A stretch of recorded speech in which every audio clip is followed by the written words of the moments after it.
the party animal students think, those other guys don't know, this is the life.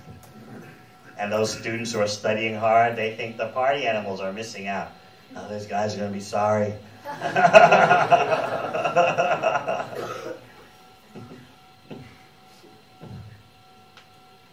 So everything depends on your association. We all need support groups.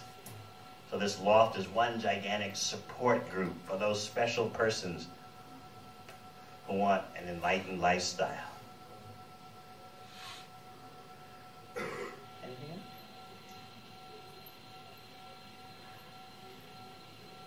All right. Oh, yes. I was going to ask, so does Krishna do everything in his power to help us? Krishna is more eager for us to wake up from the nightmare than we are.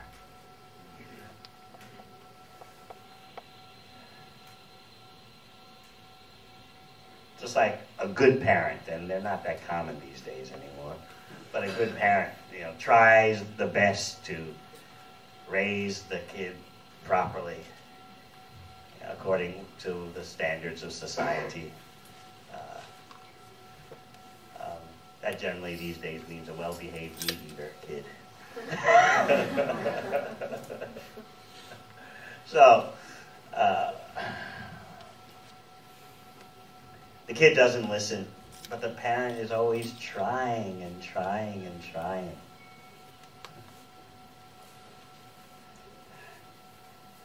Some of our practitioners, not all of them, but some of them, in their youthful years, they were real cut-ups. They were real, they got into a lot of things. And their parents really grieved about it. I know, because after they took up the bhakti practice, their parents would come here, and they would just come up to me, I just got to shake your hand. I don't know how you did it. I mean, wow. It's like coming out of a nightmare. I mean, the things that my son or my daughter was doing, I don't want to talk about it. Look, my wife and I it's not like we're prudes, but it was just way out there what my kid was doing. And how did you get them out of that? How did you get him or her out of that, I remember once I was in Wellington, and I was I was flying out of the airport, and I had just checked in, and I was headed for the immigration counter, and then this man came up to me. He said, "Look, I just want to shake your hand. I just want to thank you. I've been trying, to get my son to do his uni studies seriously and clean up his habits, and I failed for 10 years. I don't know what kind of magic wand you're doing, but whatever it is, may the power be with you."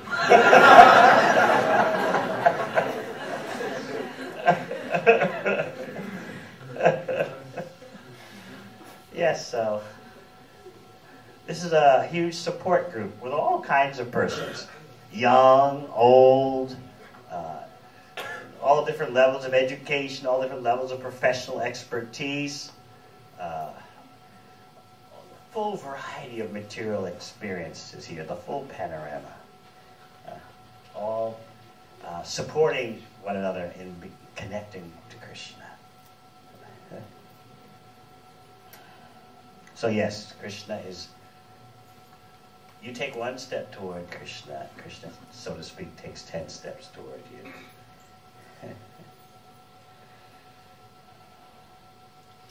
There's one overriding qualification to advance in bhakti. That is greed. Be greedy for it. You ever been greedy for something material? Huh? Yes? Like what? What have you been greedy for? Food. Like what kind of food? What kind of food? Everything that's terrible for you. Everything that's terrible for you. KFC, McDonald's. Huh? Chocolate. Oh, death by chocolate. Huh?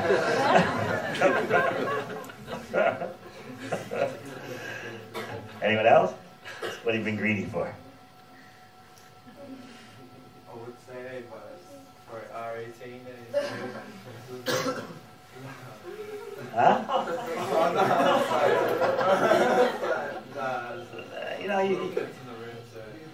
They'll say it in a way that little kids can't understand. Oh, like intercourse.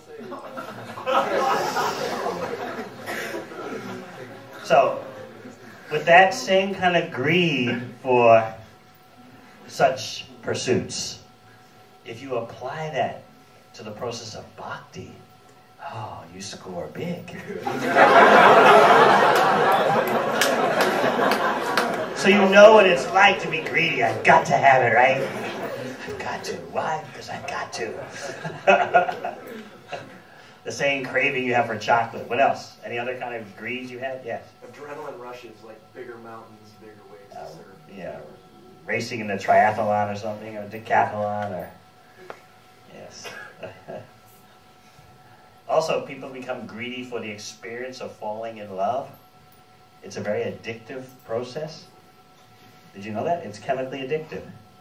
When you so-called fall in love, the brain secretes a hormone called dopamine, which is more powerful than cocaine and just as addictive.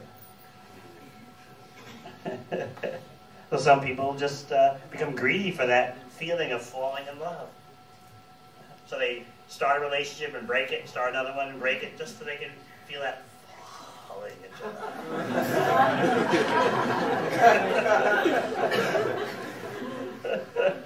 They want to feel that rush, that dopamine rush. Anything else you've been greedy for? Yes. What is alignment?